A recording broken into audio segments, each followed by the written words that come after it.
Bonjour à tous et bienvenue à cette semaine sur l'égalité des genres. Nous sommes très enthousiastes de vous avoir ici aujourd'hui. Nous avons eu énormément de gens qui se sont enregistrés pour cette session et qui ont choisi de prendre le temps pour explorer ces programmes en profondeur du programme féministe. Mon nom est Julian Anderson et je suis le PDG intérim de Cannes SFE et on a vraiment très hâte de prendre part à cette discussion avec vous. Nous avons 1h30 aujourd'hui, donc nous avons le temps. J'espère que les panélistes vont sentir qu'ils ont le temps d'explorer les questions et qu'ils vont sentir qu'ils peuvent vraiment approfondir la question plutôt que d'avoir seulement 30 secondes ou 1 minute pour parler de ces problématiques. C'est vraiment difficile de trouver le temps d'avoir ces conversations importantes. Et je me joins à vous de Peterborough et avec ces opportunités Zoom ici et pendant la pandémie, ça nous donne l'occasion de se rencontrer de façon visuelle parce qu'on ne se rencontre pas nécessairement dans sur le même territoire. Donc, c'est le territoire d'Anishinaabe et on a eu l'opportunité dans ma carrière de travailler avec des aînés et pour apprendre avec eux de façon extensive et j'espère que ça va rendre honneur à leurs enseignements que j'ai été privilégiée de recevoir. Notre programme d'égalité des genres cette semaine avec l'Association des femmes autochtones du Canada et avec Chef Lorraine qui va offrir des mots encourageants et nous donner une poussée pour nous aider à travailler de concert avec le peuple autochtone. Et elle va peut-être nous dire un peu son expérience, nous raconter son expérience pour nous raconter qu'est-ce qui est arrivé dans la dernière année, où nous sommes rendus. Et on va essayer d'être solidaire avec notre communauté autochtone. Donc, si on regarde l'ordre du jour, nous avons 1h30 et l'inspiration de cette conversation, si vous travaillez beaucoup au niveau des politiques, développement des règlements et tout ça, vous êtes toutes les politiques d'assistance à l'égalité des genres qui a été lancée, c'est vraiment un moment excitant pour le Canada pour rencontrer les attentes des principes féministes qui ont été lancés dans le monde et qui sont guidés par ces principes. Il y a beaucoup de développement à l'international qui a été créé, mais vous allez peut-être avoir la question, qu'est-ce qui se passe en fait? À quel point sommes-nous rendus? Quels sont les changements? Qu'est-ce que ces politiques ont fait au niveau de notre leadership canadien, au niveau de société civile? Donc, c'était l'inspiration. Pourquoi nous avons mis tous ces panélistes ensemble? Et ce que nous avons pensé de faire, c'est d'amener les gens à la table qui non seulement ont démontré dans leur travail une compréhension de pourquoi on fait une emphase sur l'égalité des genres, mais aussi ce sont des décideurs politiques et les actionnaires qui vont aussi parler de comment on fait ce travail avec les organisations féministes, mais aussi en financement. Et avoir une conversation riche, je pense, et intéressante également avec ces leaders qui nous ont une bonne conscientisation de qu'est-ce qu'il est, pourquoi nous faisons des choses. Et on veut s'engager avec vous, partager avec vous. Et nous allons laisser nos panélistes qui vont vous en parler, mais on vous encourage quand même de nous parler.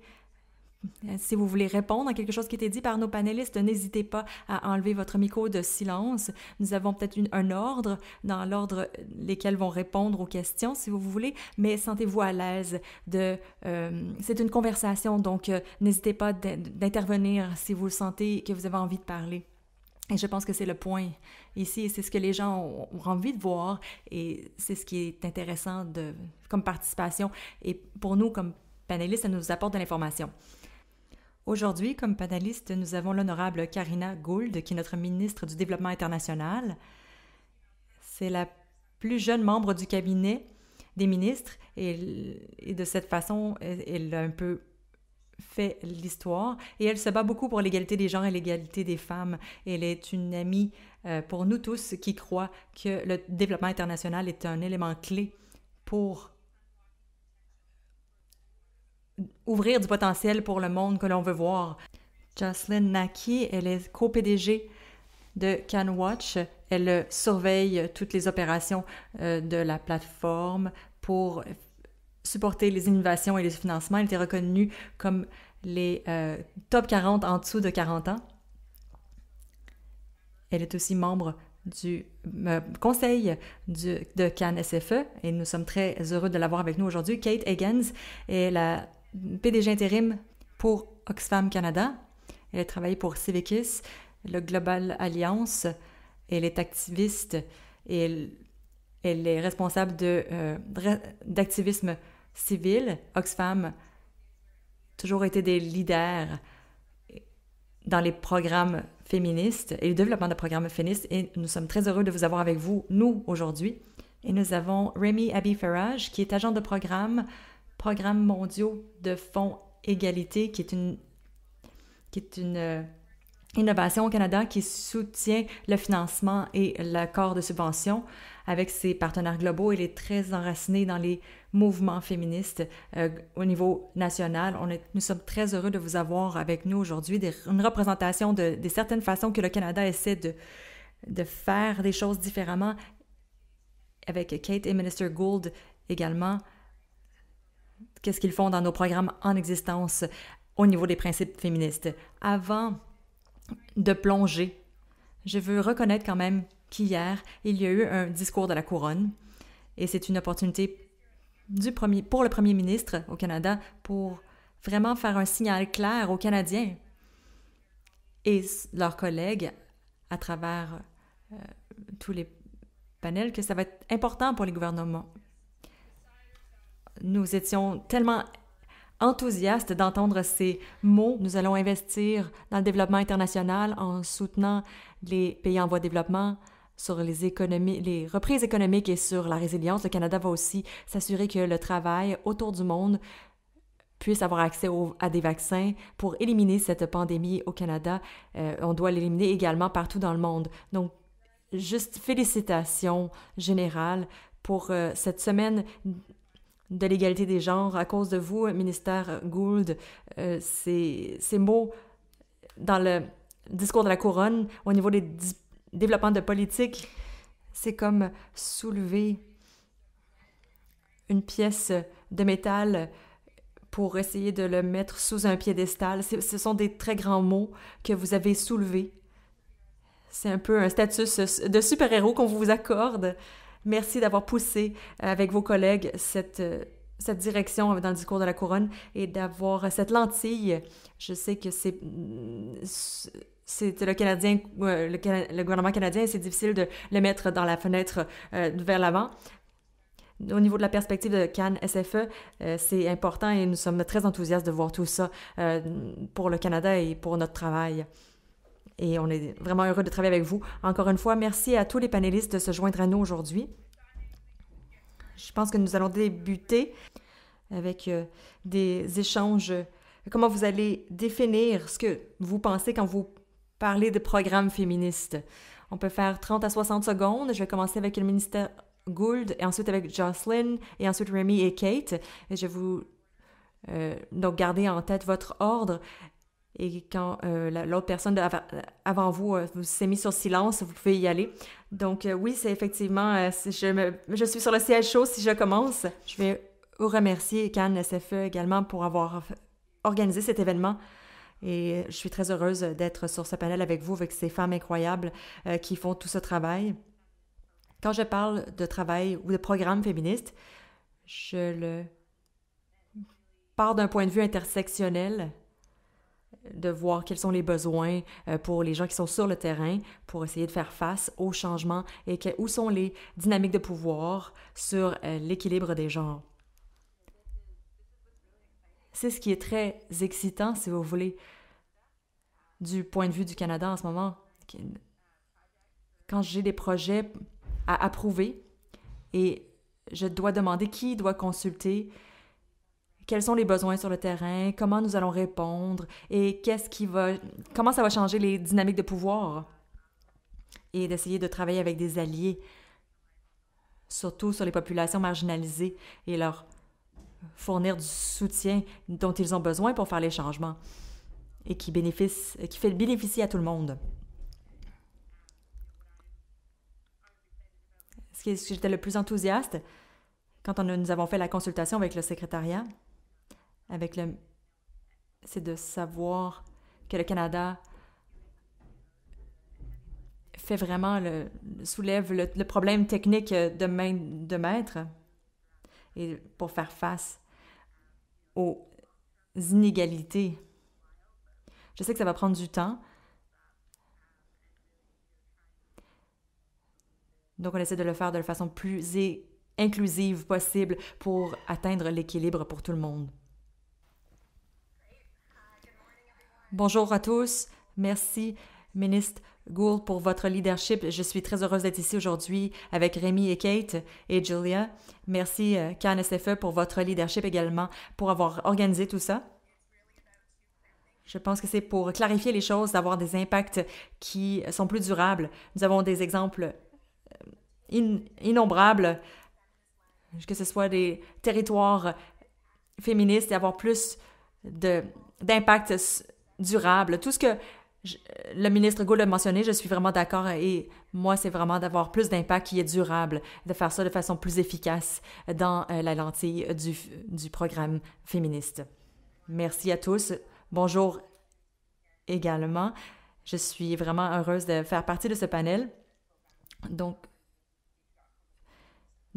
moi, je suis sur les relations patriarcatiques et les relations dans toutes les structures. Vous savez, nous avons des exemples innombrables, comme Jocelyne l'a dit, que ce soit les jeunes femmes, les femmes et les trans. C'est d'essayer d'avoir des ambitions où les jeunes femmes peuvent avoir des positions de leader et d'avoir des expériences qui sont plus positives. Donc, ce sont des programmes qui soutiennent ces actions et ces mouvements et de prendre des directions au niveau de l'organisation qui sont dirigées par les gens qui représentent.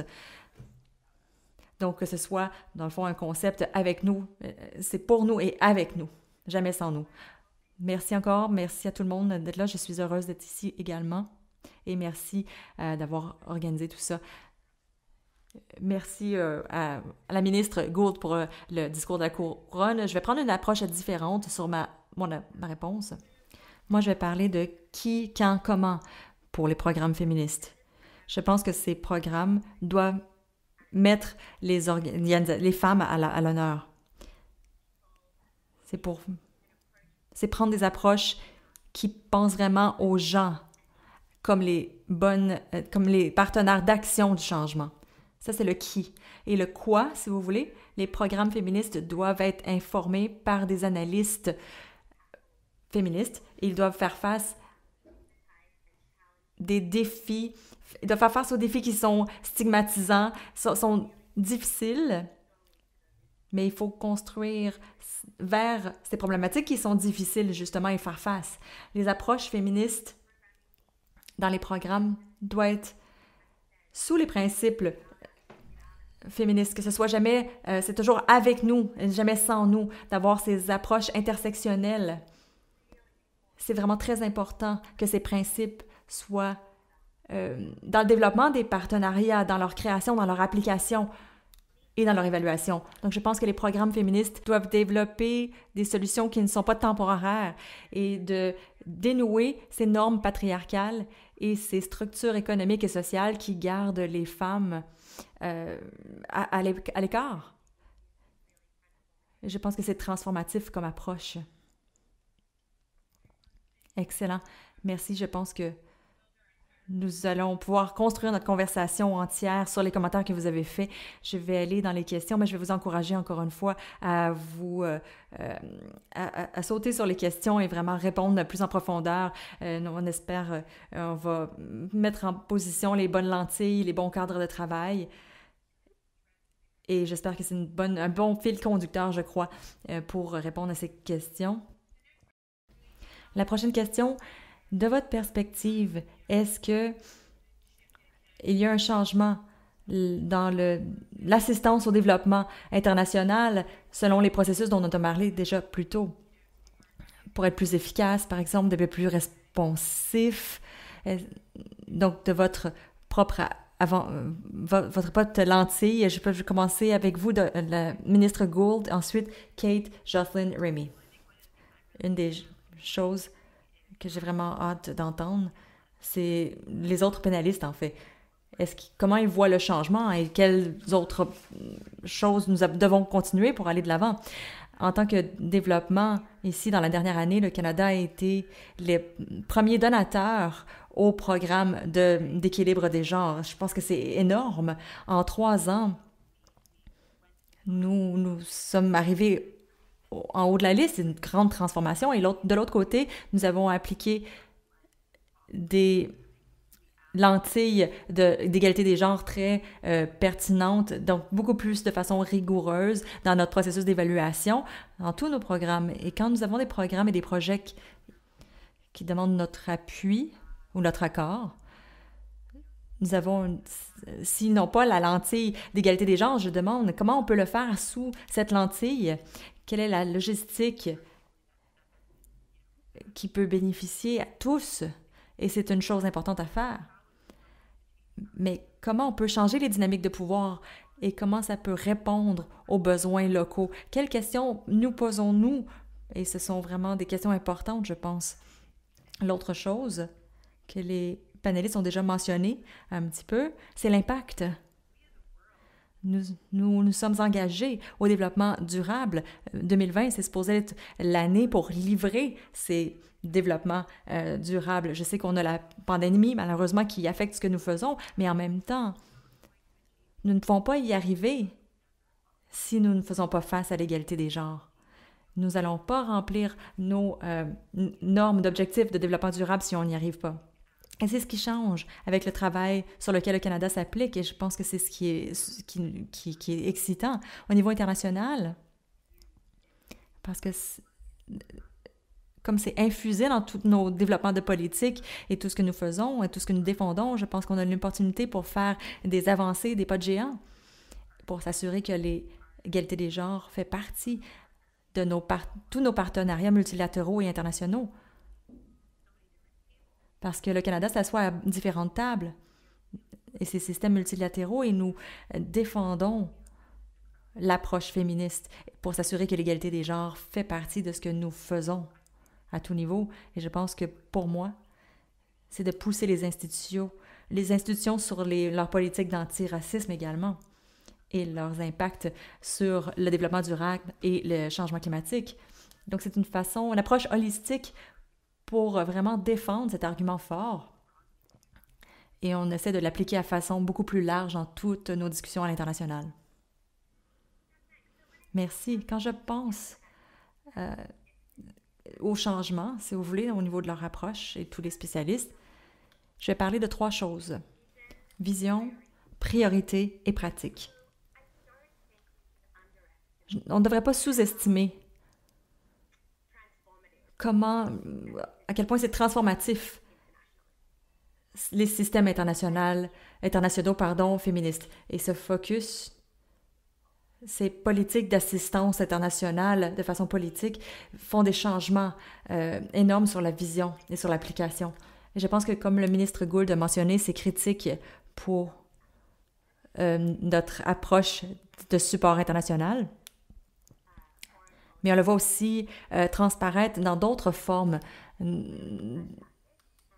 de discussion et ça démontre énormément ce que les gouvernements essaient ou la préparation sur laquelle ils sont prêts à faire face à ces changements. Quand on parle des priorités, je vais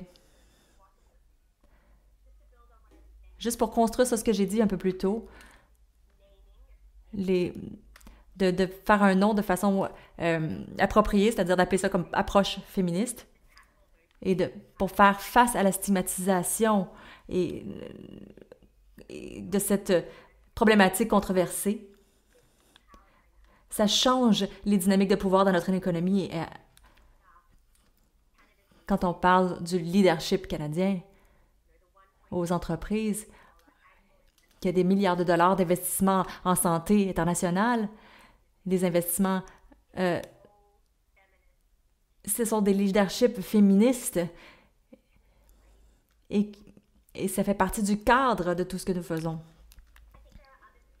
Il y a d'autres espaces où nous parlons des problématiques que nous faisons face. On pourrait voir plus de travail, effectivement. Par exemple, le mandat des ministres, il y avait des priorités, des soins payés et non payés. Ça nous a démontré beaucoup de choses. C'est que notre économie des soins est critique, mais aussi, pas juste au Canada, mais à travers le monde. C'est un autre exemple, par exemple, où le Canada, où on pourrait voir plus de leadership. C'est pas un leadership sous vide. C'est des problématiques qui sont spécifiques aux féministes et il faut faire face les inégalités qui gardent les femmes à l'arrière. Et je pense que c'est un autre exemple comment ces politiques d'assistance internationale doivent avoir cette lentille féministe pour pouvoir faire face aux problématiques qui sont tout simplement ignorées ou qui stigmatisent. Donc, le TIAP nous a donné vraiment de l'espace pour investir dans des organisations qui font des changements. On sait qu'il y a des changements déjà qui le font et que l'approche féministe est un catalyste pour ce changement. Et je pense que l'investissement sur ces organisations, à travers des programmes de voix et leadership féminin, avec cette couverture qui nous a été donnée pour faire des prioritisations, les investissements qui sont faits dans ces organisations sont très importants. Quand je parle de pratique, c'est là peut-être qu'on a plus de changements à faire. Nous avons vu des changements et des progrès sur les propositions et sur les demandes de propositions et des cadres de travail beaucoup plus longs. Les organisations féministes sur le terrain, on les voit ils font partie de la co-création de ces programmes. Et on veut avoir plus de soutien du gouvernement canadien. C'est là où est-ce qu'il y a le plus de travail à faire. Pour la rencontre des normes également. Et c'est difficile de travailler des fois avec des organisations pour rencontrer ces normes. Sur l'imputabilité aussi, on a du travail à faire pour travailler sur ce cadre de travail d'imputabilité, pour vraiment surveiller, superviser l'engagement et pour qu'on se tienne tout le monde imputable à nos actions. Je ne vais peut-être pas aller plus en détail, mais quand on parle de pratique et la localisation et toutes ces organisations qui sont sur le terrain, on doit leur donner l'espace pour faire ce qu'ils ont à faire. Les législations des charités du Canada nous posent des petits défis. Donc, il y a beaucoup de travail sur la vision qui a été fait, qui est super, sur les priorités aussi, mais on a peut-être du travail à faire sur la pratique pour vraiment voir ces changements.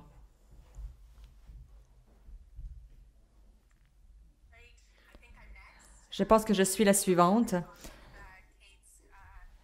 Je vais peut-être construire sur ce que Kate a dit, sur le qui, le quoi et le comment. Pour le qui, quand on a commencé il y a 10 ans à la santé globale, on était très différents de nos collègues dans le sens que nous soutenons les innovateurs et les agents de changement pour les pays à faible et moyen revenu. Et je sais que ceux d'entre nous qui sont au niveau du développement, qui n'ont pas vu ces transformations, mais quand vous avez vu l'espace de transformation de la santé globale, vous l'avez vu. Je pense que les politiques féministes nous ont donné la possibilité de doubler la nature de nos organisations et de se focaliser sur les entrepreneurs l'idée par les femmes et les innovateurs féminins.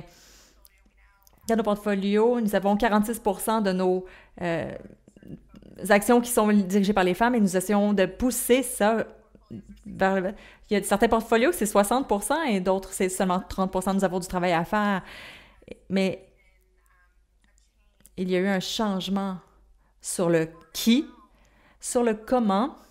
Avant les politiques, je pense que comme tout le monde, nous avions une politique d'égalité des genres et on essayait de faire des investissements, l'idée sur les genres, mais c'était peut-être plus une façon, un exercice, si vous voulez, de cocher la boîte. Et ce que la politique nous a fait ou nous a permis, c'est d'aller beaucoup plus en profondeur pour poser les questions difficiles, parler d'intersectionnalité et comment nous faisons cette lentille de qualité des gens, si vous voulez, comment nous faisons nos conversations et nos investissements avec tous nos partenaires. Et donc, on a pu aller à un autre niveau et c'est là qu'on a pu voir des changements dans les programmes et des changements aussi sur le support aux innovateurs et comment ils font leur travail. Le comment a vraiment débuté à changer dans notre travail. Finalement, le quoi. Avant les politiques, nous avions un programme d'hygiène menstruelle dans notre portfolio. Il y avait des changements à quelques endroits, mais l'effort sur les droits d'hygiène de reproduction a changé vraiment pour nous quand la politique s'est mise en place. Je pense également que le grand défi du Canada n'aurait pas lancé notre défi d'avortement en sécurité. Ça s'appelle avoir l'option. Et je pense que sans cette politique, il n'y aurait aucune idée en tant qu'organisation. On n'aurait jamais pu lancer ce programme. C'était au premier tour de table. Ça a été annoncé par le ministre Bibeau quand elle était au ministre du Développement international. Et je ne peux pas vous dire à quel point, comment cette politique peut influencer d'où proviennent les sous, parce que ce programme, jusqu'à ce point-ci, si vous voulez, n'est pas seulement les investissements ne proviennent pas que du Canada. Mais ça nous permet d'avoir cherché du financement de d'autres organisations et ça nous permet de faire tout ça si on a cette politique en développement. C'est pas juste sur le qui ou sur le comment, mais aussi sur le quoi.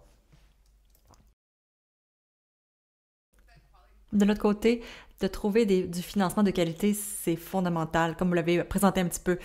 Il y a eu beaucoup de déplacements, mais c'est juste pour certains individus, prendre des risques. Pour prendre des fonds de qualité, c'est d'avoir des partenariats qui continuent de se diversifier et continuent à avoir un momentum pour le mouvement féministe et ces organisations féministes. On se construit sur nos expériences avec les fonds internationaux pour les femmes au match et des autres donneurs, entre autres le Canada. C'est vraiment très nouveau pour nous et avec nos partenariats, avec nos partenaires incroyables, avec le ministre Gould et avec le Canada, c'est vraiment des supports vitaux. On construit quelque chose de très nouveau, qui est une institution féministe de tous les côtés. Et puis, ce qu'on garde à l'esprit, c'est la responsivité pour répondre aux organisations qui répondent aux droits de la femme, que ce soit au niveau régional ou au niveau global. Ce sont des agents de changement et je crois que c'est révolutionnaire. Et parmi nous, je crois que comme Kate a mentionné, nous croyons vraiment que nous en avons besoin de plus. Ce n'est pas juste d'appliquer ces meilleures pratiques féministes, mais également de continuer de construire sur nos succès. Et je pense que cette stratégie, c'est ce qu'elle met en l'emphase et soutenir les priorités des organisations dirigées par les femmes et qui ont été identifiées sur le terrain. Super. Est-ce que quelqu'un veut poursuivre? Pas tout de suite? Oui, Kate, j'attendais que vous le demandiez.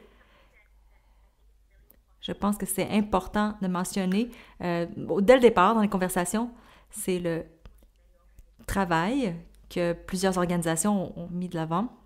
Nous savons que les organisations justes envers les genres ont des processus internes et des cultures et des pratiques qui sont équilibrées au niveau des genres et qui supportent la justice et l'égalité des genres. Et c'est important de réfléchir là-dessus. Et nous travaillons tous de façon différente. Et comment nous interrelions toutes nos façons internes de travailler. Qu'est-ce que ça veut dire exactement? Je pense que c'est important pour nous d'y réfléchir. Oxfam est un gros ONG. Oxfam Canada, on a travaillé depuis longtemps pour avoir cette approche féministe, mais on a toujours encore énormément de travail à faire. La bureaucratie, vous le savez, on reconnaît qu'il y a beaucoup de travail à faire de ce côté-là. On travaille avec nos partenaires sur le terrain pour essayer de changer la façon qu'eux travaillent, pour avoir cette capacité d'avoir des approches féministes et même dans leur façon de s'organiser. Et il ne faut pas perdre tout ça, cette dimension interne. Et on focalise beaucoup sur qu'est-ce que les impacts sont au niveau externe, mais il faut aussi avoir les pratiques internes alignées avec cette perspective féministe. Tout ce qui a été dit, je pense, résonne énormément pour des pratiques plus hautes, mais les meilleures pratiques et même nos façons que nous opérationnalisons notre travail. Oui, je suis d'accord et je vais peut-être... la couverture, je vais peut-être revenir à la couverture. C'est pour aller de l'avant dans ce travail, comme vous le savez, comme féministe, aussi comme personne, une femme blanche privilégiée, d'avoir à penser, de faire ces approches de la bonne façon, si vous voulez, et même avec nos communautés autochtones au Canada, ça fournit cette couverture pour avoir ces conversations importantes. C'est un impératif et j'essaie de pousser dans cette direction. C'est très rempli de pouvoir, l'ambition. Par exemple, le mouvement Black Lives Matter et toutes ces choses qui arrivent dans nos organisations et qui sont externes, ce sont des versions externes de nous, mais qui jouent des dimensions importantes dans nos conversations internes.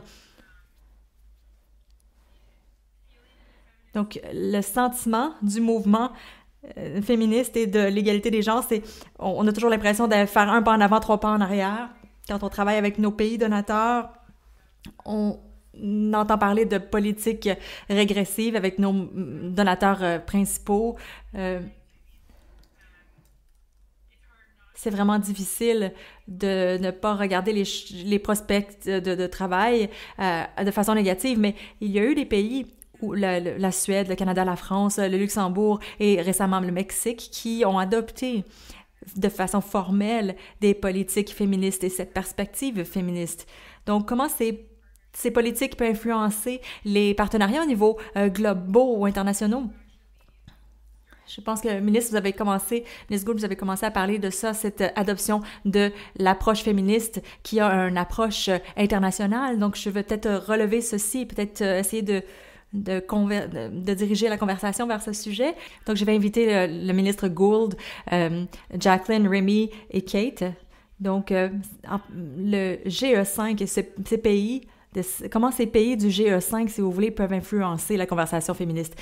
Donc, c'est une super question importante, Julia, et je pense que, évidemment, il y a beaucoup de soucis que la décision du président puisse doubler ces politiques de la ville de Mexico, pardon. Comme ils ont démontré en 2020, on voit une augmentation d'avortements non sécuritaires. Et ça a eu un impact sur les droits des femmes. Et nous partageons tout ça. Nous le savons parce que c'est basé sur des faits. Et limiter l'accès à l'avortement, ça ne veut pas dire qu'il y en a moins, vous savez. Il y en a juste, malheureusement, moins d'avortements qui sont faits de façon sécuritaire. Et je pense que le Canada et moi-même, on est très engagés pour défendre dans la communauté globale le droit à l'avortement sécuritaire. Même ce matin, il y a eu une rencontre qui fait partie de UNGA avec les 10 plus grands donateurs humanitaires du monde et on a fait un point très explicite qui doit répondre aux besoins des femmes dans le contexte humanitaire. Et l'avortement doit en faire partie. C'est fondamental pour s'assurer que les femmes ont besoin de tout ça dans les moments de crise, en addition à tout ce qui est de façon générale. Nous allons continuer d'être très vocaux et de défendre avec nos partenariats qui partagent la même vision que nous, avec nos champions qui font partie de ce mouvement pour s'assurer que ce problème qu'on y fasse face. Merci beaucoup pour ce commentaire que vous avez fait sur l'engagement audacieux que le Canada a fait sur les financements avec lesquels nous sommes engagés pour faire ce travail. Parce qu'évidemment, le Canada, le financement du Canada seulement ne va pas résoudre la problématique. où nous avons beaucoup d'opportunités. J'en parlais avec un de nos spécialistes. Les institutions multilatérales le savent. Ils ne peuvent pas mettre sur pied un projet sans le Conseil canadien si l'approche féministe n'est pas là. Ils ne peuvent pas juste cocher la case. Ils doivent faire leur devoir. C'est vraiment quelque chose d'important que nous avons accompli ici en disant, oui, nous n'allons pas accepter quelque chose, un projet qui n'accepte pas l'égalité des genres. Donc, ça montre l'impact sur le terrain que ça va avoir en bout de ligne. Avec les autres partenaires, la France, le Mexique et tout ça, nous avons créé également un espace pour des activistes féministes qui vivent dans des pays qui n'ont pas nécessairement les habiletés pour parler librement sur ces problématiques. Donc, pour essayer de les faire travailler en partenariat avec nous et leur donner le support et l'espace dans nos sociétés pour avoir ces conversations et d'ouvrir peut-être ces portes pour ces conversations à l'international. Et on va essayer d'être très fort de ce côté-là. Et Rémi va en parler un peu plus tard. C'est ce que les fonds égalitaires essaient de faire, comme Kate l'a mentionné plus tôt. Et on est engagé à le faire. C'est important également, peut-être. Donc, oui, le Canada, voici le Canada sur l'égalité des genres, mais il faut continuer à pousser de l'avant parce qu'il y a encore beaucoup de travail à faire. Et je pense que c'est un projet à long terme, mais juste la compréhension de quels sont nos objectifs. Nos objectifs sont de sortir les gens de la pauvreté, de les mettre dans un état où est-ce qu'ils peuvent profiter de leurs droits au complet. Et je pense que les pays peuvent s'accorder d'être sur le même but et d'expliquer peut-être et d'écrire pourquoi l'égalité des femmes et l'égalité des genres est important. Et on va toujours pousser, mais c'est un défi. Il y a des forces qui sont en jeu, malheureusement, qui font reculer les choses, mais je pense que 2020, c'est la génération de l'égalité pour tous. Malheureusement, on ne peut pas tous se rencontrer pour continuer à pousser ça à cause de la pandémie, mais il faut continuer à aller de l'avant quand même. Qu'on garde notre point focal sur ça, qu'on garde notre cible en vue dans un contexte international, de ramener toujours l'attention sur cette problématique. Parce que c'est vital et important. Je pense que mon point final, ce serait de dire que créer de l'espace pour les autres, pour qu'ils puissent se joindre à nous et créer des espaces pour ceux qui ne se sentent pas à l'aise ou confortables à cause des contre-travaux qui sont faits et qui puissent graviter ailleurs, peut-être pas de façon explicite, mais au moins d'une façon dans un espace confortable, si vous me permettez.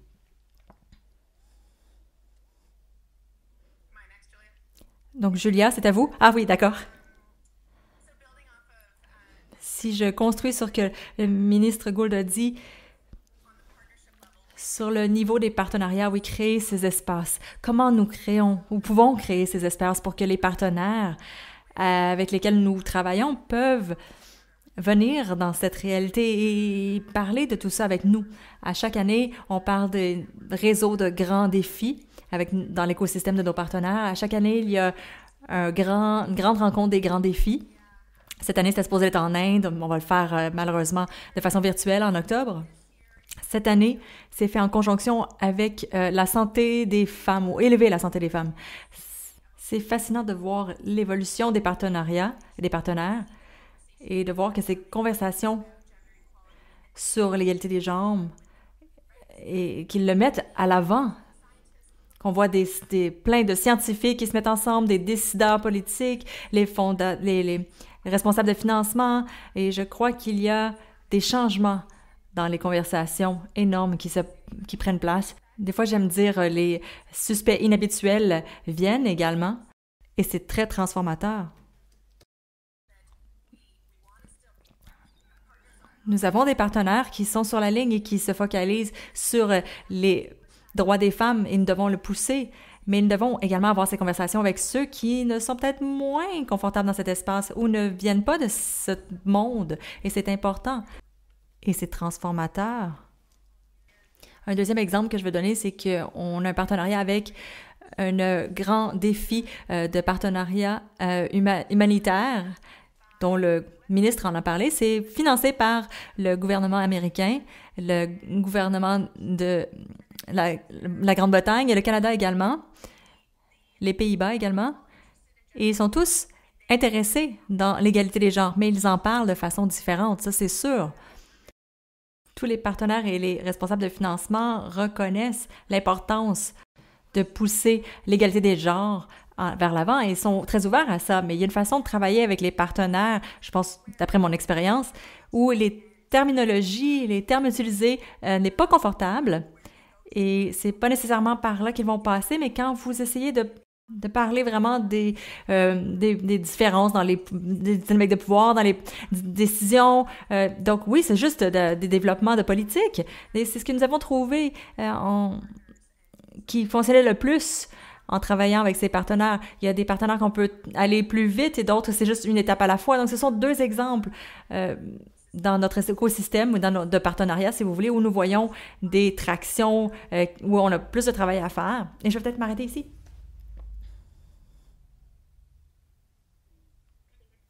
Donc, je pense que c'est à mon tour. Merci. C'est vraiment une façon géniale de passer notre matinée. Quand je pense à cette approche féministe et comment elle a influencé les partenariats politiques et les programmes politiques, je pense que au niveau de l'international et multilatéral, c'est très utile. Comment nous nous engageons avec nos suspects habituels, comment nous allons agrandir les approches, si vous voulez, de ces problématiques sur l'égalité des genres.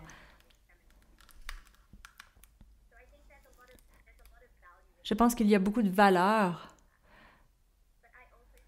mais nous ne pouvons ignorer les investissements dans les mouvements globaux que nous avons à faire. Et dans plusieurs cas, dans ces politiques féministes, que ce soit au Canada ou à l'international, les organisations féministes ou les organisations qui sont focalisées sur les mouvements féministes ont besoin de continuer cet investissement.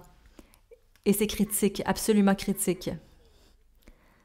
Nous avons vu les bénéfices de le faire, que ce soit au niveau des fonds d'égalité des genres et toutes les initiatives qui ramènent les mouvements féministes ensemble. Et nous devons valoriser ces investissements, que ce soit sur le terrain, mais aussi fournir des opportunités pour qu'ils puissent se rencontrer, que ce soit à travers le monde, à travers les régions, à travers une approche féministe. La dernière problématique que je voudrais peut-être aborder, je ne crois pas que nous devrons sous-estimer les défis d'avoir des politiques féministes. Il y a tellement de choses à célébrer, mais d'avoir des politique étrangère féministe, c'est vraiment énormément rempli de défis. Il y a beaucoup de contradictions quand on regarde à nos politiques étrangères déjà en place et les ambitions du monde, que ce soit au niveau des politiques commerciales, les politiques de droits de l'homme et le droit en général. Je pense qu'il faut prendre peut-être un peu de recul et de voir les engagements du ministre Gould. C'est très excitant de voir nos politiques étrangères se développer vers une approche féministe, mais il y a encore beaucoup de travail. Il y a peut-être un peu trop d'excitation, si vous voulez, sur ces approches, mais il faut toujours prendre en considération les défis qui sont déjà là et garder ça réel. Mais il y a quand même un désir véritable de travailler ensemble et de s'aligner ensemble, que ce soit avec le gouvernement et les organisations pour pouvoir avancer ces points-là, parce qu'il y a une meilleure compréhension. Mais il faut comprendre vraiment quel niveau de travail nous avons besoin de faire encore pour les appliquer. Nous ne devons pas sous-estimer ces défis, mais ne pas sous-estimer non plus l'impact que nous fait faire. Et il faut avoir plus de cohérence à travers tous les niveaux.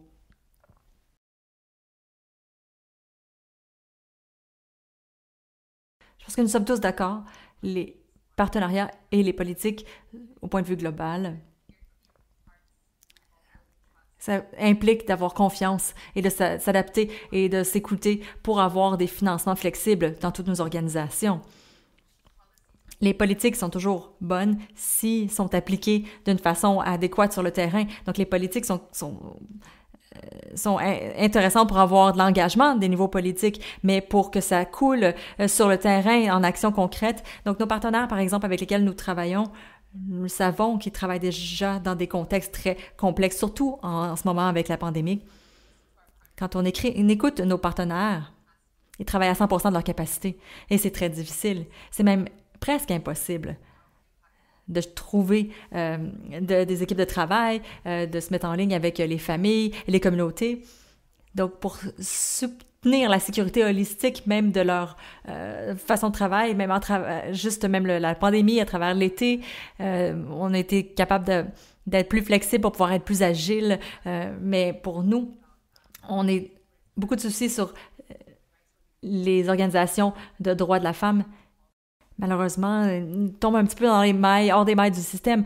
Les partenariats qu'on travaille avec les survivants de la guerre d'Irak, par exemple, une autre qui est basée en Allemagne, une autre organisation qui est sur la violence faite aux femmes.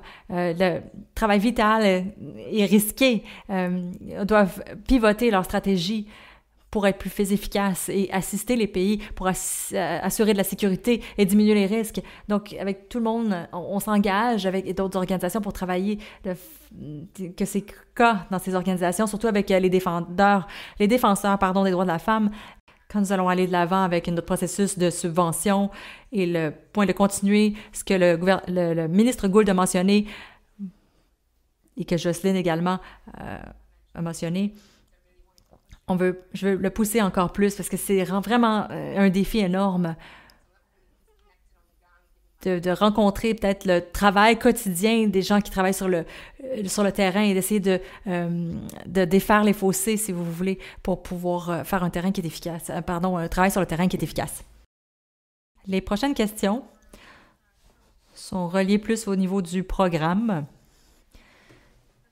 Je vais me tourner vers les organisations de programme et peut-être une question que vous devez garder à l'esprit qui découle de cette conversation et que je vais peut-être reposer à la fin. Et je vais peut-être poser mes propres questions à la fin. Je vous ai tous entendu parler,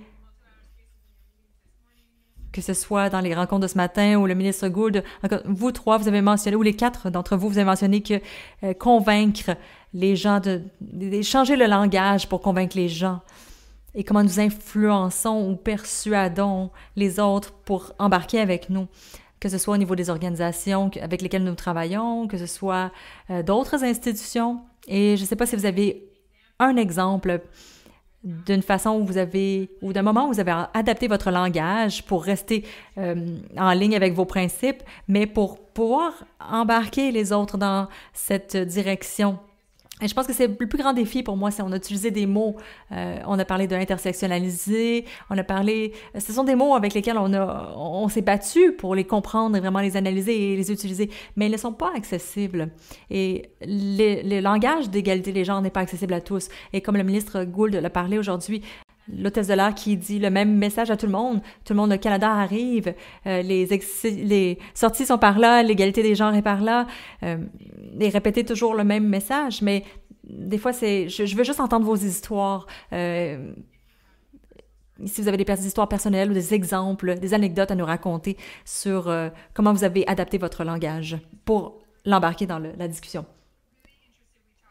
Nous avons parlé également des niveaux de politique. Qu'en est-il des autres programmes et des autres espaces? On a parlé un petit peu des mouvements de défense, mais si on peut aller un peu plus en profondeur et pas juste les problèmes techniques que nous faisons, mais quels sont ces autres espaces qui ont bénéficié de ces politiques féministes et comment vous engagez ou comment vous discutez avec les suspects habituels? On a peut-être deux questions. Les espaces additionnels que nous avons ou les personnes supplémentaires avec lesquelles vous vous engagez. Donc, vous travaillez avec Kate, ensuite Rémi et ensuite Jocelyn.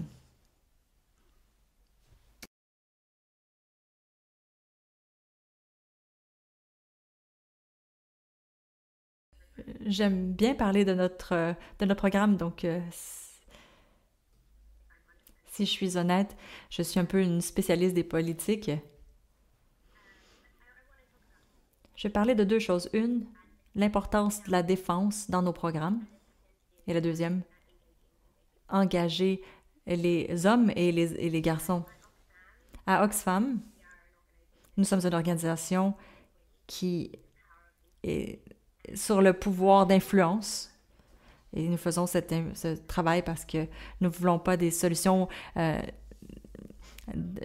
temporaires, on veut des solutions de changement profondes. Comme organisation, nous avons la défense comme un point clé à travers tous nos programmes, toutes nos associations qui nous soutiennent sur le terrain, de voir des systèmes et des politiques et des structures.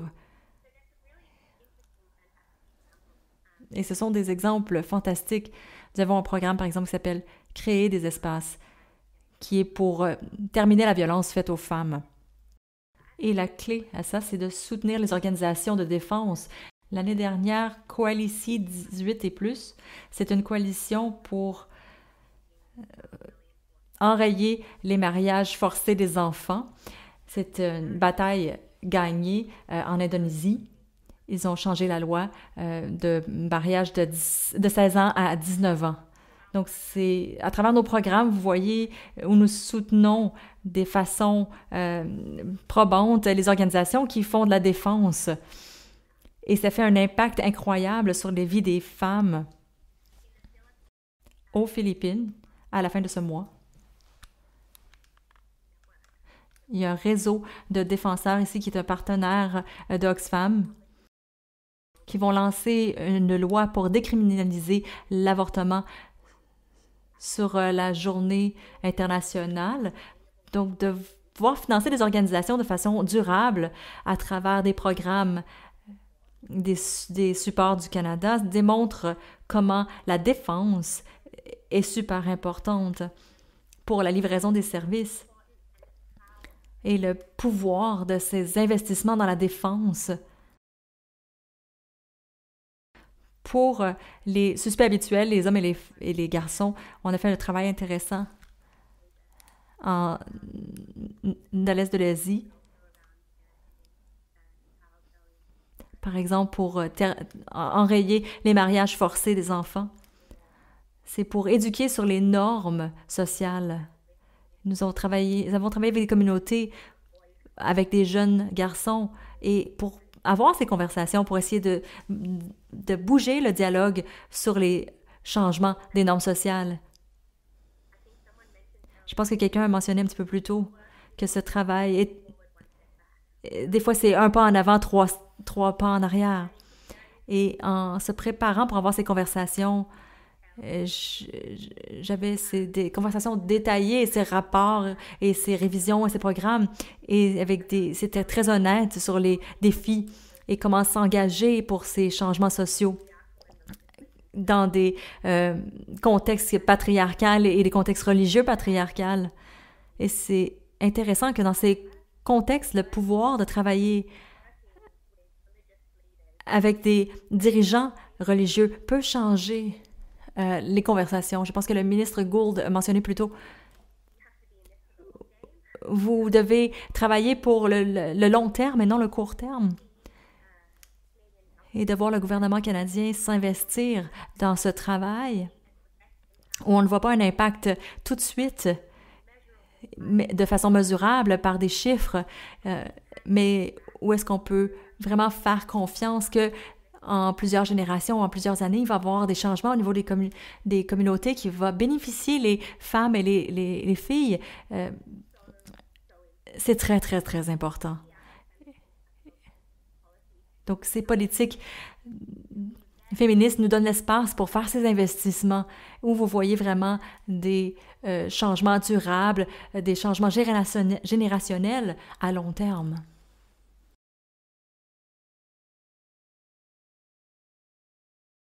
J'ai eu le privilège de travailler avec des partenaires directement sur le terrain.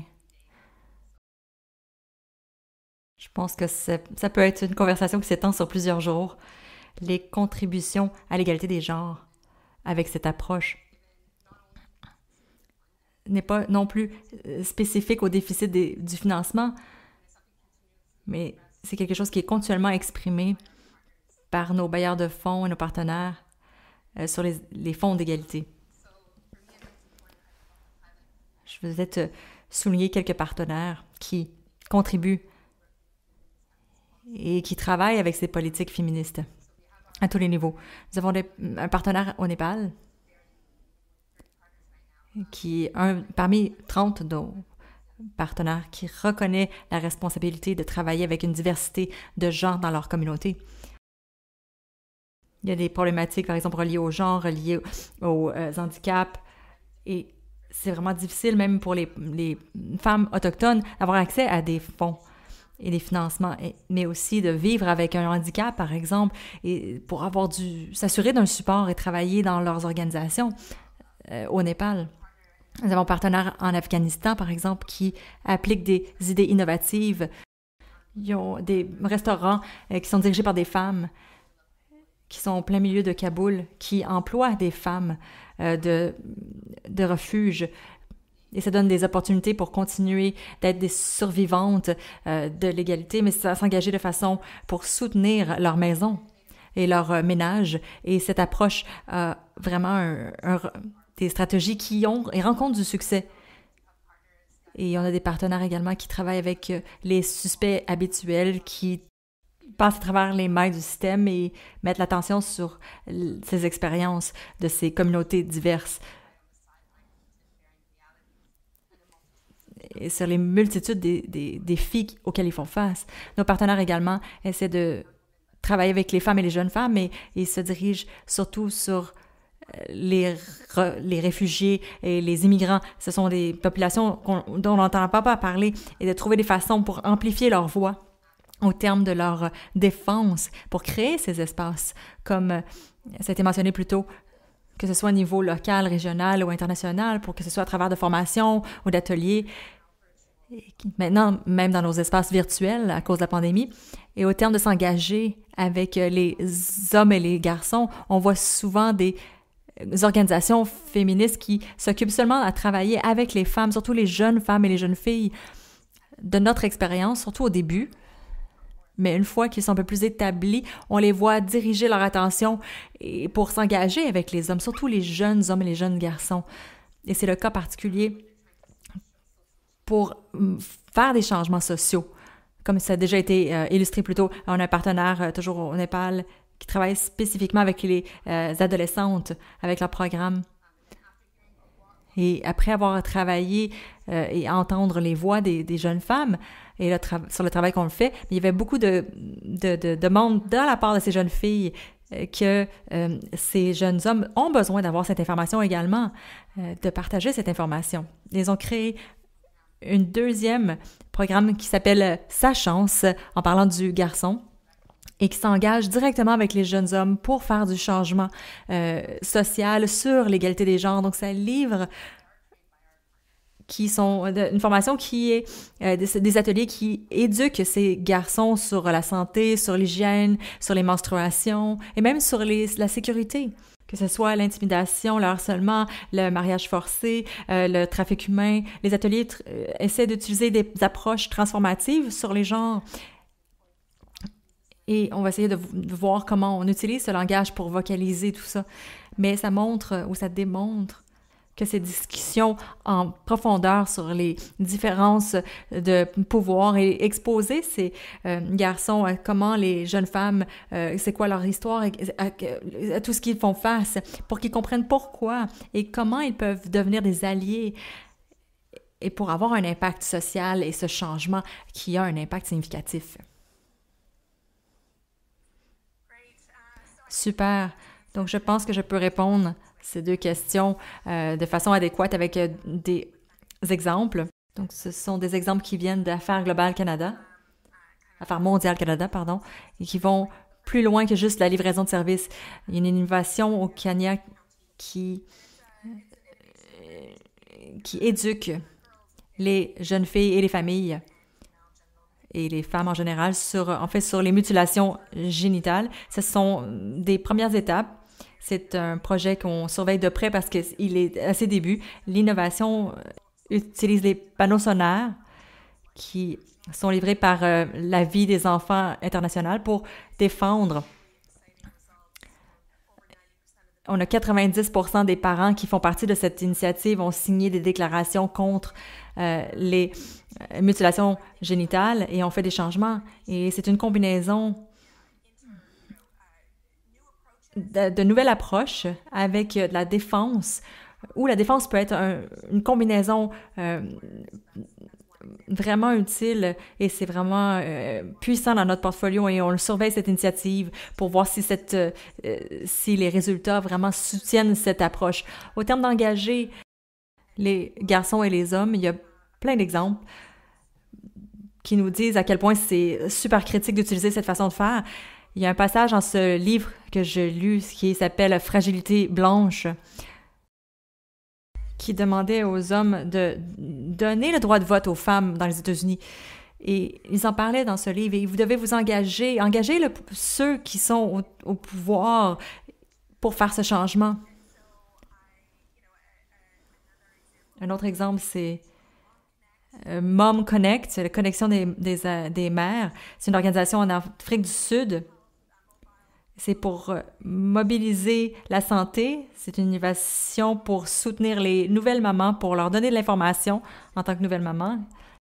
Quand nous avons fait une évaluation d'égalité des genres, on a vu que c'est une organisation dirigée par les femmes qui est intégrée au gouvernement. C'est très durable. C'est des innovations incroyables.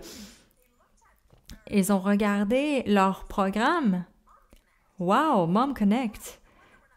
C'est pour ça qu'on n'a aucun papa qui s'implique. On essaie de les engager également. Ils ont regardé leur programme plus en profondeur et peut-être qu'on a besoin de rediriger notre marketing et ils ont changé peut-être un peu leur pratique eux-mêmes, ou elles-mêmes plutôt. Oui, c'est une organisation dirigée par les femmes, mais ils ne parlaient pas d'intersectionnalité, de diversité, de la diversité des genres. Donc, c'était fascinant de les voir. De voir cette organisation fantastique qui fait énormément de travail et de les voir comment ils se sont réorganisés et renforcer un peu leurs normes typiques de genre et que cette approche, comment elle peut... de voir que c'est important d'engager dans la conversation les garçons et les hommes. J'apprécie énormément l'utilisation des exemples que vous avez utilisés et ça amène plus de questions, je crois. Et pour concrétiser un peu les concepts, les histoires et les anecdotes sont super intéressants. Ça ouvre les conversations et donc ça aide les gens à s'engager un peu plus concrètement. La dernière question, avant d'ouvrir les questions-réponses. Pour l'approche d'être fier avec ce que nous avons, ce que vous avez décrit, ce que nous avons reconnu, jusqu'à quel point nous devons aller, que cette ambition de cette assistance internationale des femmes, c'est une ambition comme nulle autre. Mais il faut être fier de tout ce que nous avons fait jusqu'à présent. Et qu'est-ce que nous pouvons apprendre du Canada en tant que financier majeur de l'approche féministe? Donc, je vais donner la parole à la ministre Gould, Remy, Jocelyn et ensuite Kate. Merci, Julia. Je vais peut-être suivre un peu ce que les autres panélistes ont dit et j'y pensais au terme de changer le langage, si vous voulez, d'être plus accessible. C'est aussi comment nous définissons le féministe, je crois. Je suis une féministe moi-même. Souvent, les gens pensent au féminisme et ce sont les autres. Et ah oui, ça c'est à propos de changer les dynamiques de pouvoir et les inverser. C'est les femmes qui doivent être par-dessus les hommes au niveau des pouvoirs. Et je pense que c'est important de vraiment être clair avec les gens que c'est plutôt à propos d'égalité, ce n'est pas à propos de renverser les dynamiques de pouvoir. J'essaie de trouver les bons mots. C'est pas de dire que les hommes ne sont plus importants, c'est de dire que tout le monde est important et que tout le monde devrait avoir les mêmes droits et les mêmes opportunités. Et il y avait une visite que j'ai eue au Kenya et j'ai visité une école. Je pensais que c'était une école seulement de filles parce qu'il y avait seulement des filles. Et je leur parlais que l'importance de l'éducation et que leur futur et tout ça. Et il y a un professeur qui m'a parlé et il m'a dit « Est-ce que vous aimeriez aussi parler aux garçons? » Et j'étais « Pardon? Où sont les garçons? Ah, mais on sait que le Canada est féministe, donc que vous êtes seulement intéressés aux filles. Donc, nous avons demandé aux garçons de rester à l'intérieur pendant que vous parliez aux filles. » Et pour moi, mais non, c'est pas du tout, c'est le contraire de ce que nous voulions faire. Donc, on a besoin de tout le monde ensemble pour avoir cette conversation ensemble. Donc, c'était un moment qui m'a brisé un peu le cœur parce que nous avons besoin de faire un meilleur travail de communication à nos partenaires. Que cette approche, quand on parle d'égalité des genres, littéralement, on parle d'égalité entre les genres. Et on ne laisse personne à l'extérieur, on ne laisse pas les garçons et les hommes à l'extérieur de la conversation. Et c'est vraiment un exemple poignant pour continuer à avoir ces débats et ces conversations. Et vous devez penser vraiment de façon adéquate au langage que nous utilisons. Et je dois reconnaître que j'ai du travail moi-même à faire de ce côté-là.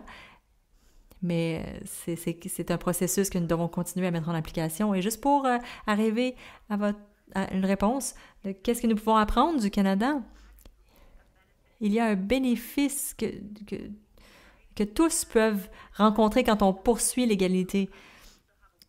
Nous avons beaucoup de travail, encore une fois, à faire au Canada, dans nos programmes internationaux, dans nos partenariats, dans nos relations.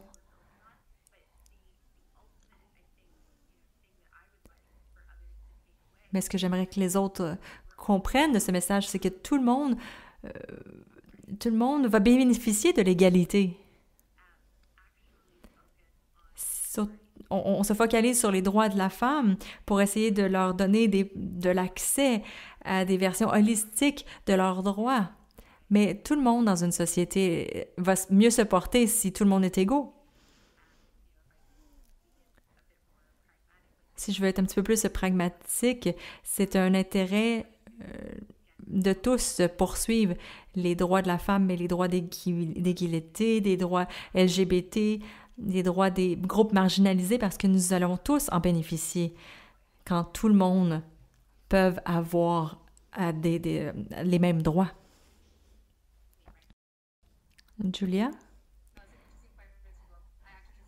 Je viens de revenir de travailler 10 ans à l'étranger et puis de revenir ici. J'essaie de m'ajuster aux mots que le Canada utilise pour l'égalité des genres, la terminologie féministe. Ce sont les mots que vous utilisez dans les communautés et au niveau du terrain. Donc, évidemment, la terminologie change dépendamment de la communauté avec laquelle vous travaillez. Donc, pour répondre à la question, pour moi, une grande leçon que j'ai apprise, c'est l'innovation. L'innovation est la clé et d'être ouvert à des nouvelles façons de travailler. En même temps que vous travaillez avec des choses qui sont testées et approuvées. Quelle est l'image d'une innovation? Si vous allez au-delà des suspects habituels et comprendre que les innovations sont reliées au contexte, c'est reconnaître l'importance du risque et de soutenir l'apprentissage et l'expérimenter, la flexibilité pour soutenir des innovations locales qui sont dirigées par les femmes. Juste l'accessibilité d'application dans des projets qui sont au début de leur application, ils essaient de s'établir, ils ont besoin de tester des nouvelles idées, des nouvelles stratégies, des nouvelles approches. Que ce soit au niveau des arts, des sports, au niveau de la comédie, des satires, des formations pures et nos nouvelles façons de travailler avec la pandémie, par exemple. Des fois, c'est de trouver le vaisseau approprié de communication et potentiellement de développer des nouvelles stratégies, que ce soit avec des groupes visibles et non visibles pour accroître le momentum et d'avoir des opportunités de défense et amplifier les voix sur les scènes locales. Je pense qu'au Canada, nous sommes en chemin des innovations et on a toujours des points clés qui sont toujours des défis, mais on s'y rapproche, surtout en termes de support, de pousser nos alliés et nos partenaires pour investir de façon positive pour avoir une meilleure égalité des genres.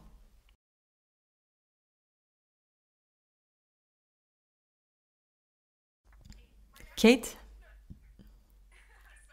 Je suis désolée, j'ai oublié l'ordre. Donc, vous pouvez y aller.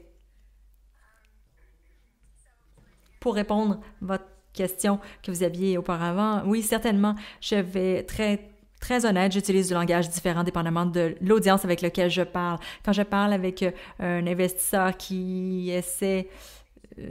qu'on essaie d'utiliser pour une innovation sociale, on essaie de leur montrer que c'est une opportunité commerciale importante et pourquoi ces revenus qu'ils vont obtenir, quand vous pensez à la moitié de la population qui sont des consommateurs féminins, on essaie d'utiliser effectivement du langage différemment, dépendamment de l'audience à laquelle on s'adresse.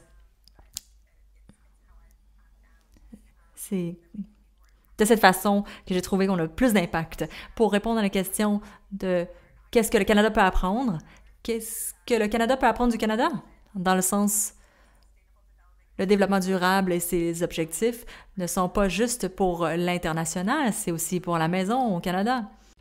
Je suis fière de l'initiative d'innovation autochtone qui est présentée à Grand Défi Canada. Ce sont les leaders autochtones qui font du travail. Ils nous ont demandé d'utiliser notre plateforme d'innovation pour soutenir les commerces et les entrepreneurs autochtones. Et grâce au financement du département de l'égalité des femmes et de l'égalité des genres, on a lancé notre premier programme pour les femmes autochtones, les membres de la communauté LGBT et les entrepreneurs innovateurs. On a fait des innovations sur tous les territoires et les provinces et on a vraiment hâte de les annoncer dans les prochains mois. Mais je pense que le point que j'essaie de faire ici, c'est que, avec cet exemple, cette politique d'assistance des femmes peut être transformée, mais ça peut transformer à l'international, mais aussi à la maison. On a une obligation en tant que Canadiens de prendre ces approches ici et de les mettre en application. Donc, c'est un petit twist à votre question, si vous me permettez. Merci. Je vais essayer de répondre à votre question en premier pour avoir ces conversations. À Oxfam Canada, nous avons mis l'emphase sur l'égalité des genres des femmes depuis une dizaine d'années, avant cette ambition audacieuse canadienne. On était une agence qui se focalisait sur les injustices faites aux femmes, mais c'est changé. J'ai eu des conversations intéressantes avec des Canadiens qui nous soutiennent et qui croient en notre travail et qui soutiennent notre travail depuis plusieurs décennies. Et j'ai eu ces conversations sur le cheminement dans lequel ils ont embarqué avec nous. Et nous sommes une organisation qui a été considérée ou reconnue comme une organisation seulement humanitaire, mais notre programme de défense au niveau de l'égalité des genres, c'est très féministe comme approche. Et d'avoir cette conversation, c'était intéressant. Et le langage que nous utilisons, évidemment, on doit faire attention pour emmener nos supporters sur le cheminement. Mais ce que j'ai trouvé le plus d'édifiant, c'est de les entendre voir et de reparler du cheminement eux-mêmes qu'ils ont fait en nous suivant. Et nous avons commencé le cheminement ensemble et nous devons jouer au long terme. Et c'est à propos d'égalité pour tous, ça nous implique tous, même si on prend l'approche féministe. Et la question du qu'est-ce qu'on peut apprendre du Canada, je pense que j'ai 3 points. Donc, d'être audacieux ne vous casse pas, si vous me permettez l'expression. Le gouvernement a été audacieux avec cette approche d'assistance féministe. Et ça veut dire que nous avons beaucoup de rattrapage à faire, d'être innovatifs avec notre société civile, avec nos consultants. Et je pense que c'est important d'être audacieux et de prendre ce risque. Et ça nous pousse tous vers l'avant. Et je pense que c'est fantastique. La deuxième problématique, et je vais peut-être sonner un peu comme un disque qui saute, J'espère sincèrement que l'héritage de ce leadership canadien et de ces investissements ne néglige pas les problématiques que les autres gouvernements ou les autres investisseurs n'ont pas l'espace pour couvrir, que ce soit le mouvement des femmes, que ce soit l'économie de soins. J'espère que ces autres donateurs vont regarder les Canada comme un espace qui fait du sens et qui va vraiment avoir un impact. L'importance d'investir dans ces organisations féministes. Rémi en a parlé beaucoup plus en profondeur que moi. Je vais peut-être juste dire une chose à propos de ça. À Oxfam, Canada, le travail avec les organisations des droits de la femme et les acteurs féministes, ce n'est pas seulement à travers le programme Voix et leadership des femmes. Ça peut être avec la justice économique des femmes, terminer la violence faite contre les femmes. Les organisations des droits de la femme et les acteurs féministes sont essentiels dans ces espaces.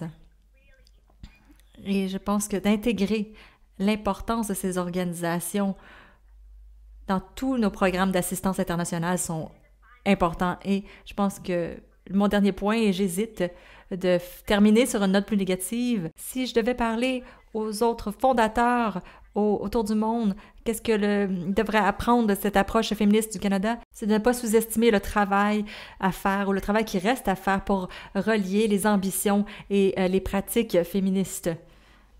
Ce n'est pas moi d'être surcritique de moi-même ou de l'approche gouvernementale. Nous devons tous se regarder dans le miroir et réaliser que c'est beaucoup de travail, mais on ne devrait pas sous-estimer le défi pour appliquer cette approche féministe et la rendre une réalité. C'est super. Je ne vois pas nécessairement de façon négative de terminer.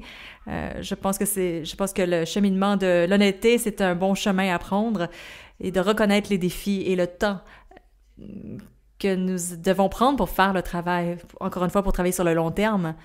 Donc, tous nos panélistes, s'il y avait une solution miracle ici, je pense que les gens intelligents de ce panel auraient trouvé déjà la solution. S'il y avait une solution facile ou un chemin facile, ça serait déjà fait. Malheureusement, on a du travail à faire.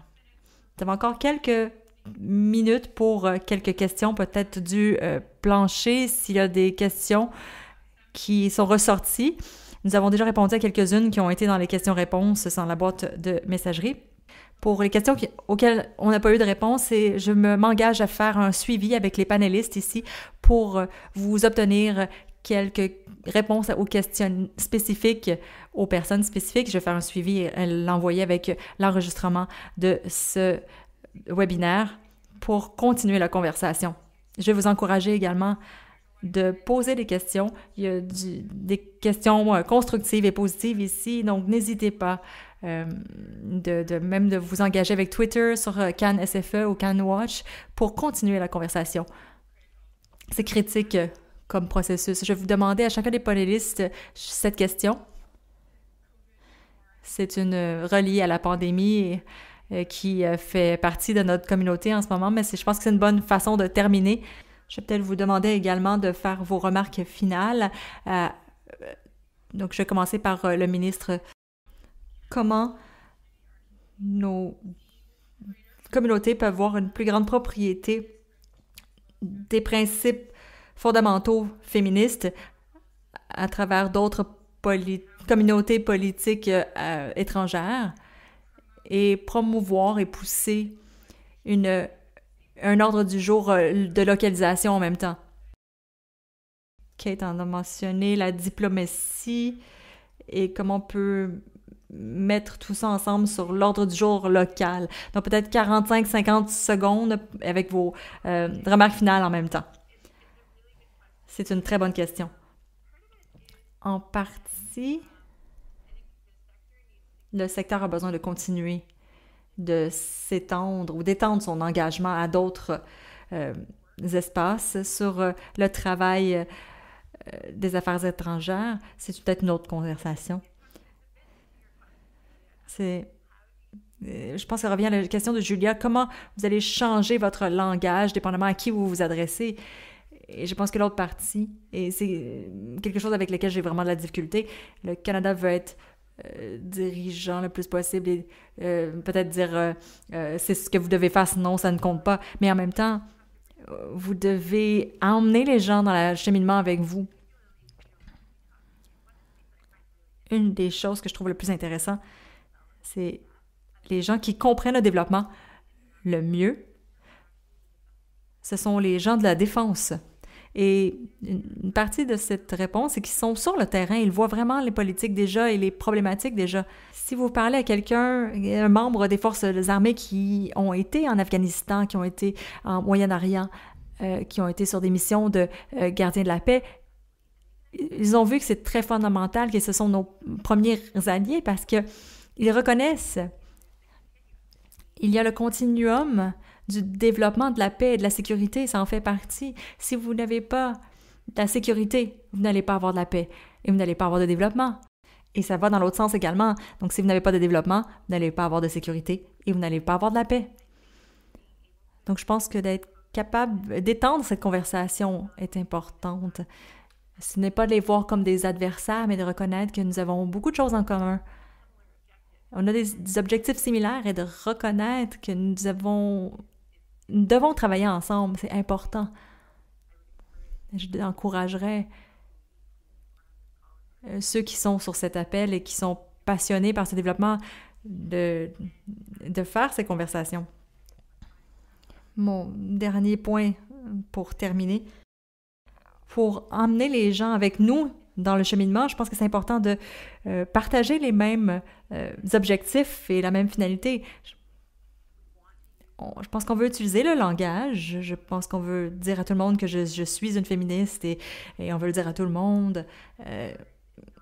Ce n'est non négociable si on veut vraiment atteindre les objectifs que nous partageons. Mais aussi, vous devez peut-être rencontrer les gens où ils en sont dans leur langage et d'être capable de trouver peut-être des terrains communs et des objectifs communs et leur dire que si on veut se rencontrer, là, peut-être que qu'est-ce que nous devons faire pour y arriver et d'avoir ces conversations avec eux. C'est difficile, c'est long, mais le dialogue est super important. Je dois souvent me le rappeler. Même si vous ne partagez pas l'opinion avec quelqu'un, ça ne veut pas dire que c'est votre adversaire. Et pour pouvoir aller de l'avant, et surtout si vous voulez quelque chose qui dure dans le long terme, nous devons emmener les gens qui n'ont pas nécessairement les mêmes objectifs ou les mêmes opinions et de reconnaître, les aider à reconnaître que c'est important, que ces principes féministes et objectifs font partie de nos objectifs en tant que Canadiens. Nous avons 20 secondes chacun parce que malheureusement, il y a des gens qui doivent commencer à 12h29. Je dois me tourner vers vous, Jocelyn, et then Rémi et Kate. 20 secondes, c'est très difficile. Ce que nous avons essayé de faire, c'est la diplomatie scientifique, essayer de parler aux décideurs politiques, d'utiliser la collaboration entre les pays de niveau scientifique et d'utiliser cette approche. Même chose avec le commerce, quand vous soutenez les entreprises locales, ça les aide à sortir de la pauvreté. Donc, ça aide les gens du commerce, ça donne des opportunités, ça crée de l'opportunité. Donc, on essaie de parler à différents mouvements politiques. C'était vraiment un plaisir d'être là aujourd'hui. J'appréciais énormément la conversation et j'ai vraiment hâte de travailler encore avec vous. C'est le défi de la fin, Julia. Je ne vais pas répéter ce qui a déjà été mentionné. Je pense que c'est d'amener les gens avec nous sur le cheminement. On le fait à travers nos groupes philanthropiques, avec nos groupes d'équipes de donateurs au niveau du secteur privé, et on essaie de travailler sur le terrain avec la scène globale et nationale. Ne pas avoir peur de se mettre au défi. Nous devons apprendre de nouvelles choses et faire face à la vérité et de voir les différentes perspectives. Des fois, c'est confortable, quelquefois, des fois, ça ne l'est pas.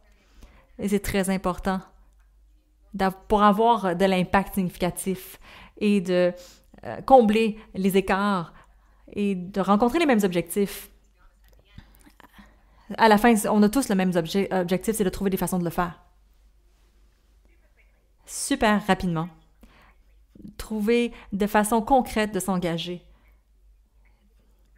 Si nous pensons à la paix et la sécurité et comment c'est une prominence qui résonne.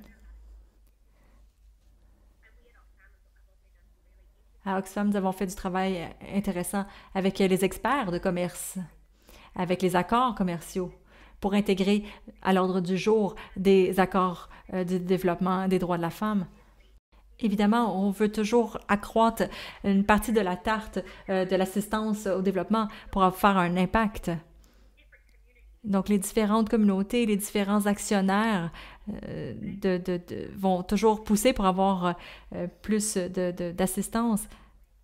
Mais c'est une bonne façon pour nous de parler le même langage quand on arrive sur des problématiques qui sont difficiles, d'avoir des meilleures relations. Merci à tous. Nous devons malheureusement terminer. Cette conversation a été riche, super dynamique. Merci à tous les panélistes. Merci à tous les participants. Il va y avoir plus d'informations qui vont venir de Cannes SFE. Merci encore une fois à cette organisation pour la Semaine d'égalité des genres. Merci beaucoup.